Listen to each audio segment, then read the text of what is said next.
vous ne devez pas perdre votre tête. Dites à celui qui est à côté de vous, regarde-le droit dans les yeux et dis ne perds pas ta tête. Dans la vie chrétienne, lorsque nous parlons de la tête, le H, c'est en anglais, c'est la sainteté. Ne perdez pas votre sainteté. Lorsque vous perdez votre sainteté, vous avez perdu la tête. Et vous allez au bout, là où le Seigneur est en train de vous envoyer, vous ne pouvez pas aller là-bas. Et le E, c'est l'excellence. Ne perdez pas votre excellence. L'excellence,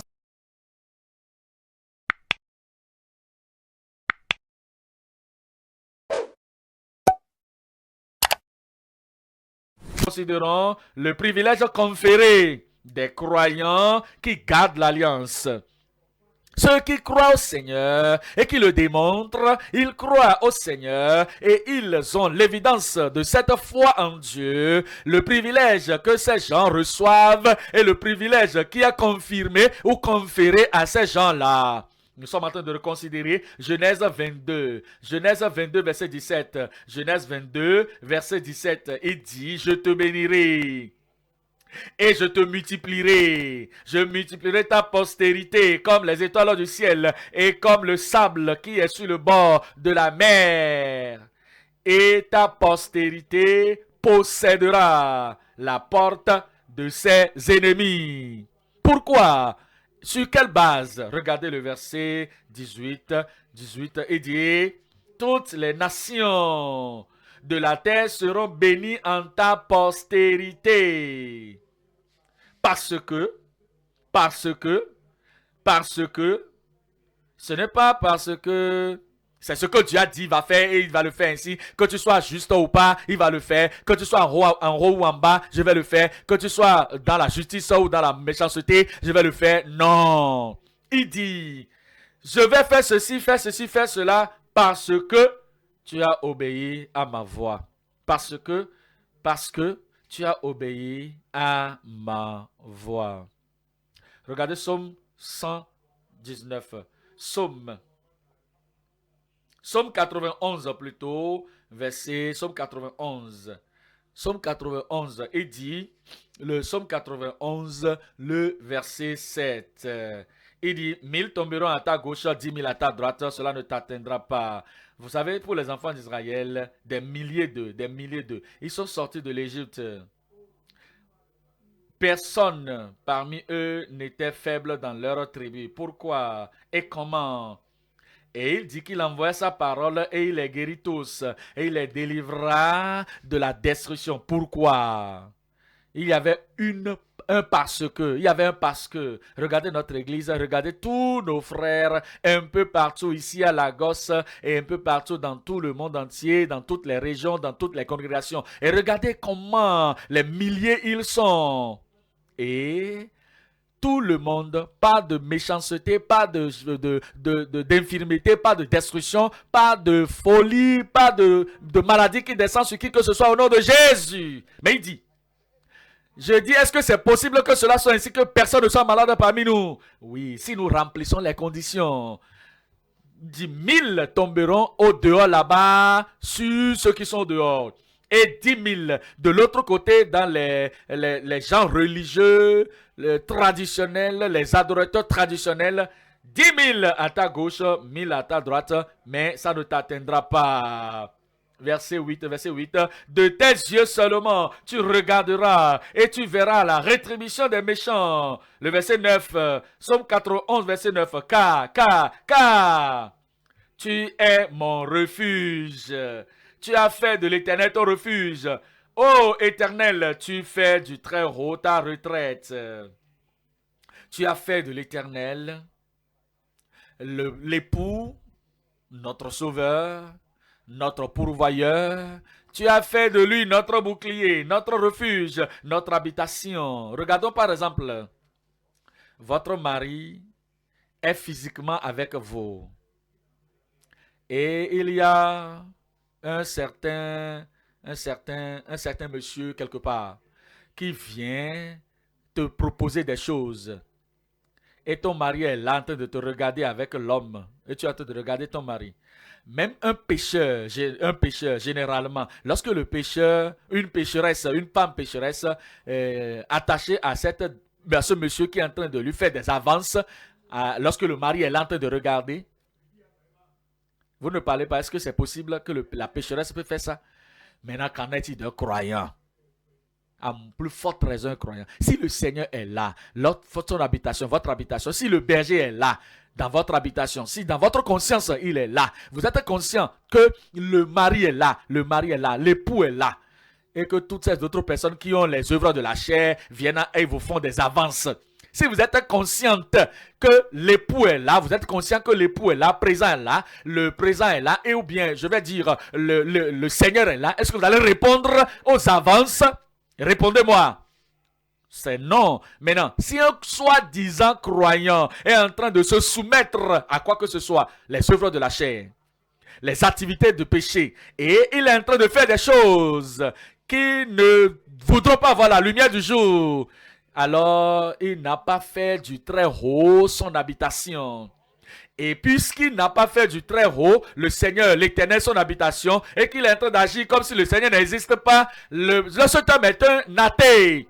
Cette femme d'église, homme d'église, est un athée. Il ne croit pas que Dieu voit ce qu'il est en train de faire. Il connaît la parole de Dieu dans sa tête seulement, mais il n'a pas le cœur pour en être obéissant. Il n'a pas fait du très haut son habitation.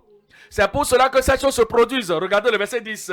Et le verset 10, il dit, aucun malheur ne t'arrivera. Aucun fléau n'approchera de ta tente. Verset 12. Verset 12, il dit au verset 12, ils te porteront sur les mains, de peur que ton pied ne heurte contre une pierre. Est-ce que vous suivez? Le malheur, avec le diable, se sont placés comme piège. Si vous êtes obéissant, vous pouvez ne pas voir le piège du diable, mais le Seigneur a déjà vu le piège du diable. Mais puisque vous êtes obéissant envers l'Éternel, et puisque vous faites de Dieu votre habitation, lorsque vous êtes en train de partir que le piège est là, et vous voulez tomber, l'ange vous soulève, et vous évitez le piège. Mais si vous êtes désobéissant, si vous êtes rebelle, si vous êtes pécheur, si vous êtes un habitué dans l'injustice et qu'il y a de pierres d'achoppement qui soient devant vous, vous pouvez piétiner, tituber et cogner votre tête et cogner votre pied. Votre propriété peut se perdre, votre vie peut se perdre parce que vous n'avez pas vu le piège devant vous. La condition, c'est que vous n'avez pas obéi. Vous marchez ici, vous marchez là-bas, vous rétrogradez, vous péchez, vous êtes injuste. Tout ces choses, il ne peut pas envoyer son ange pour vous sauver. C'est parce que nous lui obéissons. C'est parce que nous lui faisons confiance. Et nous faisons confiance à sa parole. Et c'est parce que nous obéissons à sa parole implicitement qu'il dit ici que lorsque vous êtes obéissant et que vous faites de l'Éternel votre habitation, il donnera son ordre à ses anges qui vous porteront dans leurs mains pour que vous ne heurtez pas vos pieds contre une pierre. Le verset 13, tu marcheras sur le lion et sur l'aspic. Tu fouleras le lionceau et le dragon. Pourquoi? Le verset 14, puisqu'il, voyez-vous cela? Puisqu'il, la condition est là. Puisqu'il m'aime, je le délivrerai parce qu'il m'aime et parce qu'il a placé son amour sur moi. Si vous aimez quelqu'un, vous allez le regarder, vous allez l'honorer, vous allez le considérer et vous allez lui obéir. Nous obéissons à Dieu. Si nous n'obéissons pas à Dieu, que je l'aime, je t'aime, et on n'obéit pas, ça c'est juste un amour de la bouche. Ce n'est pas réel. Il dit, puisqu'il m'aime, je le délivrerai.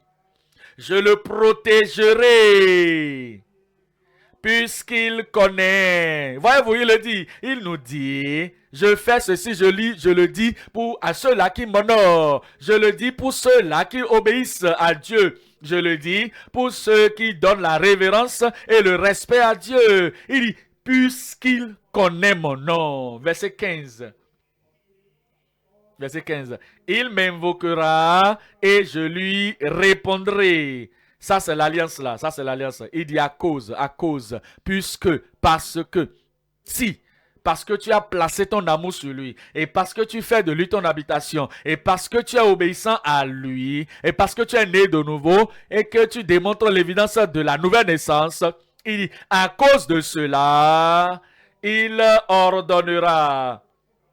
Il dit, il m'invoquera et je lui répondrai. Je serai avec lui dans la détresse et je le délivrerai et je le glorifierai.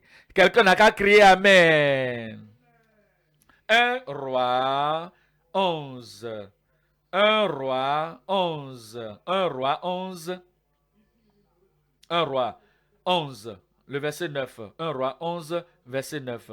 Et le Seigneur le Seigneur fut irrité contre Salomon. Pourquoi? Parce que c'est Salomon, c'est de lui qu'il avait dit, tu as demandé quelque chose qui m'a plu. À cause de cela, je te rendrai riche.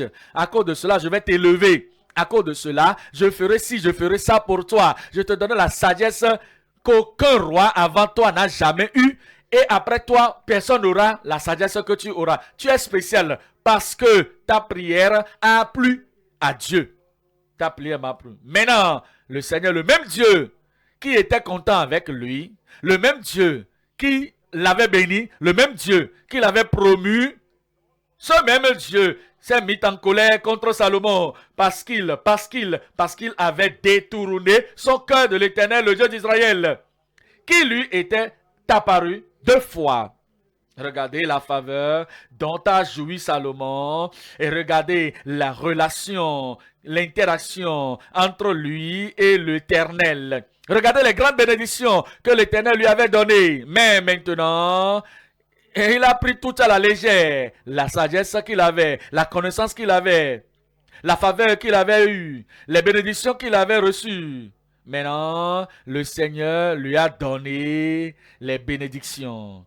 Mais, comme il a tout pris comme à la légère, et il est allé pour épouser des femmes étrangères et suivre leurs dieux, leurs idoles, lui, Salomon, et à cause de tout ce qu'il avait fait et toutes ses richesses, il a utilisé son argent, l'argent qu'il avait reçu à richesse, pour bâtir des hôtels pour ses idoles de ses concubines. Il dit maintenant, l'Éternel fut irrité contre Salomon parce qu'il avait détourné son cœur de l'Éternel, le Dieu d'Israël, qui lui était apparu 2 fois. Il y a des gens qui pensent, l'amour de Dieu est inconditionnel. Il pense qu'il vous aime et il vous aime pour toujours. Mais tu peux tomber dans la fossée, il t'aime. Tu peux aller dans un pays étranger, il est là, il t'aime. Il est là. Tu peux aller te prosterner devant les idoles pour les adorer, il t'aime pour toujours. Tu peux prendre les gens désobéissants qui refusent d'obéir à Dieu, tu peux les avoir avec toi, il t'aime pour toujours. Le Seigneur était en colère contre Salomon parce qu'il avait détourné son cœur de l'Éternel, le Dieu d'Israël, qui lui était apparu 2 fois. Verset 10. Verset 10 nous dit, il lui avait à cet égard défendu d'aller après d'autres dieux. Mais Salomon n'observa point les ordres de l'Éternel. Et maintenant, il nous dit, dans le verset 11, il dit, et l'Éternel dit à Salomon, Salomon, viens ici, je vais te parler. Salomon, puisque tu as agi de la sorte et que tu n'as point observé mon alliance, c'est une alliance conditionnée. Toi, Salomon, que tout le monde connaît, sage, intelligent, riche, et tu as le pouvoir pour faire cela. Et tu peux lire, tu connais le papier, tu peux lire, tu peux écrire. Je t'ai ordonné ceci. Mais regarde la direction que tu as suivie. Tu n'as pas suivi mon alliance et mes ordonnances que je t'avais ordonnées, que je t'avais prescrites. Je déchirerai. Je vais enlever le royaume de dessus toi et je le donnerai à ton serviteur. un serviteur. Il avait un serviteur qui était bon, qui était intelligent, qui était puissant, qui était vraiment pointu. Et le Seigneur a dit, il a la capacité de diriger la nation. Même si c'est ton serviteur, je ne vais pas te donner tout maintenant. Mais je vais déchirer ça et te donner, te donner une partie et donner le reste à ton serviteur. Qu'est-ce que Salomon a dit? Est-ce qu'il a dit, Seigneur, je m'excuse, c'est moi-même qui ai fait ceci, je m'excuse, j'ai perdu mon privilège, je me répands. On ne sait pas si Dieu aurait changé ton avis s'il s'était repenti. Mais il n'a pas fait ça. Le verset 40, le verset 40, il dit au verset 40 ce qui suit. Parce que ce que tu as fait, verset 40, à cause de ta désobéissance, à cause de ce que tu as fait, je vais déchirer le royaume et le donner à ton serviteur. Salomon chercha à faire mourir Jéroboam le serviteur. Il a dit, c'est ce que tu es en train de dire, Dieu, avant que tu ne lui permettes de venir prendre ma place, je vais le tuer. Ça, ce n'est pas l'attitude que nous devons avoir. Lorsque Dieu est en train de nous corriger et en train de nous dire, voici mon alliance est toujours toujours là, ma vision est toujours là, mais tu es en train de perdre à cause de ceci, à cause de cela. Bien, je vais mettre celui-ci à ta place. Ah, si c'est ça, je vais le tuer. Je vais le tuer. Je vais le dribbler. Je vais le torturer. Je vais lui faire ça. Je vais lui faire ça. Je vais lui montrer que je suis intelligent et que je ne vais pas le laisser. Je ne vais pas le tuer physiquement. Je vais le tuer théologiquement. Je vais le tuer spirituellement. Je ne peux pas le tuer physiquement, mais je vais lui faire ça spirituellement. Je vais le confondre. Mais comment vas-tu faire cela? C'est ce que Salomon a fait, ça. C'est ce que Salomon a fait. Et Jéroboam se leva et s'enfuit en Égypte. Seigneur, je veux accepter la promesse pour être roi. Comme tu as dit que tu vas me donner. Mais l'homme veut me tuer. Alors il a fui. Comment toi tu fais pour renvoyer les gens de l'église? Ils sont venus pour être bénis par Dieu, pour faire ceci, faire cela. Alors tu fais des manœuvres et tu cours de ci, de là et tu les chasses de l'église. Et les gens fuient l'église à cause de toi. Et c'est l'homme que nous connaissons, qui connaît la Bible, qui connaît la parole de Dieu, qui connaît les promesses de Dieu, qui connaît l'alliance de Dieu. Quel est ton objectif? Qu'est-ce que tu poursuis en faisant ça dans l'église? Que les gens qui font faire ceci, qui font cela, tu essaies de les pousser et tu fais des gens de conspiration et tu te lèves contre les gens fuient l'église. On ne doit pas faire cela. Cela n'a pas bénéficié à Salomon. Il a renvoyé cet homme et il est parti jusqu'à sa mort avant de retourner. Salomon ne s'est pas réconcilié avec Dieu jusqu'à sa mort. Après que Dieu lui a dit, tu ne gardes pas l'alliance, tu ne m'obéis pas. Voici ce que j'ai dit que je te ferai. Je l'ai dit à David que si tes enfants marchent devant moi, comme je l'ai voulu, je ferai que leurs enfants poursuivent la royauté. Mais Salomon, tu as détruit toute l'alliance. Je suis en colère contre toi. Et il ne s'est pas repenti. Il ne s'est pas repenti. Il est resté dans sa colère, poursuivant le serviteur pour le tuer jusqu'à sa mort. Quel serait le profit d'un homme s'il gagne toute la sagesse, l'autorité, le pouvoir sur la terre et il perd son âme? Quel est son profit? Dans Jean chapitre 8. Jean chapitre 8, le verset 31. Jean 8, 31. Et Jésus, il dit aux Juifs qui avaient cru en lui, si, ça c'est la condition, nous croyons en lui, si maintenant, si vous demeurez dans ma parole, vous êtes vraiment mes disciples.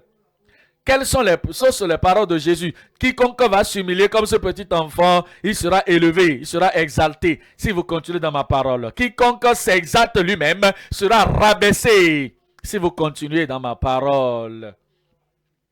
Et si vous amenez votre don sur l'autel et que vous rappelez que quelqu'un a quelque chose contre vous, laissez là votre don et retournez vous réconcilier avec le monsieur. Ça, c'est les activités que vous faites dans l'église. Laissez tout et allez vous réconcilier avec votre frère qui a quelque chose contre vous. Ça, c'est la chrétienté. Ça, c'est les paroles de Christ. Il dit que si vous demeurez dans ma parole, bénis soient les heureux, les purs dans le cœur.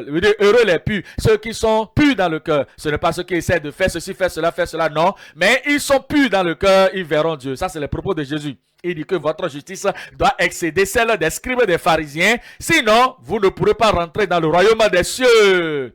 Ça, c'est les paroles de Jésus. Si vous demeurez dans mes paroles, voici sa parole. Celui-là, Vous, hypocrites, vous apparaissez être bon extérieurement, mais au-dedans de vous, vous êtes plus mauvais que les loups ravisseurs.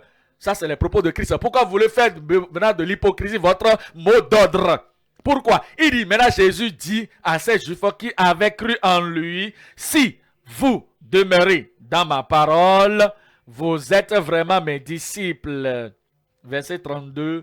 Verset 32, vous connaîtrez la vérité et la vérité vous affranchira. Amen. Vous connaîtrez la vérité. Pourquoi la vérité ne nous donne pas la liberté? Parce que nous connaissons la vérité dans la tête et non dans le cœur. Nous savons ce que c'est la vérité. Nous avons appris à propos de la vérité. Nous avons entendu à propos de la vérité. Nous avons augmenté la connaissance sur la vérité. Mais pourquoi la vérité ne change pas nos styles de vie? Pourquoi la vérité n'amène pas une vie qui est brillante pour la gloire du Seigneur? Nous connaissons la vérité dans la tête, mais pas le transfert dans le cœur. Nous ne recherchons pas la vérité transformatrice et nos vies ne sont pas transparentes. Si nous connaissons vraiment la vérité dans notre cœur, si nous connaissons vraiment la vérité et que nous sommes dévoués à la vérité et ne sommes pas dévoués à la tradition ni dévoués aux choses que les gens veulent voir, si nous connaissons vraiment la vérité nous affranchira. Cela nous affranchira au nom de Jésus. Même si nous faisons moins, vous étiez en train de faire 10 choses, et vous suyez, vous travaillez, vous donnez tout votre talent, toutes choses, et vous faites 10 choses.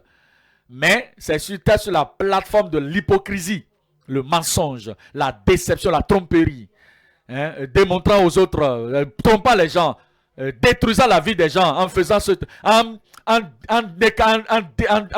détruisant la famille des gens. Vous faites de 10 choses, toutes ces 10 choses ne veulent rien dire devant Dieu.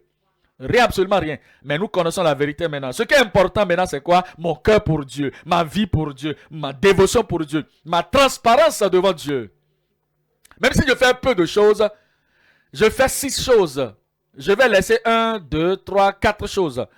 Parce que maintenant, beaucoup de ces choses, si c'était, je vais le faire pour démontrer la reconnaissance que les gens me connaissent. Non, je vais faire moindre chose. Je vais faire de petites choses. Et le peu que vous faites avec la transparence de votre cœur, le peu de choses que vous faites avec une vie acceptable devant le Seigneur, serait tellement béni pour vous et pour les gens envers lesquels vous faites le ministère. Ne recherchons pas les activités avec l'hypocrisie qui suit l'activité, avec l'injustice qui suit l'activité, avec l'insincérité qui est la base de l'activité, avec la destruction des autres personnes, la vie des gens, tout ce qui est sous là. Et cessez de faire cela et faites le peu de choses.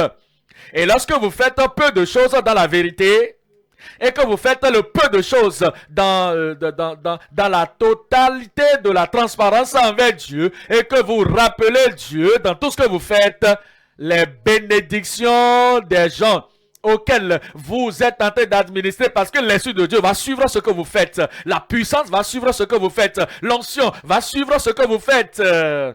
Et alors vous serez remplis de la liberté et vous rendrez les gens libres et tout le monde serait content de jouir de votre bénédiction de la part de l'Éternel de votre vie. Et ce sera ici au nom de Jésus. Vous connaîtrez la vérité et la vérité dites-moi la suite, vous affranchira.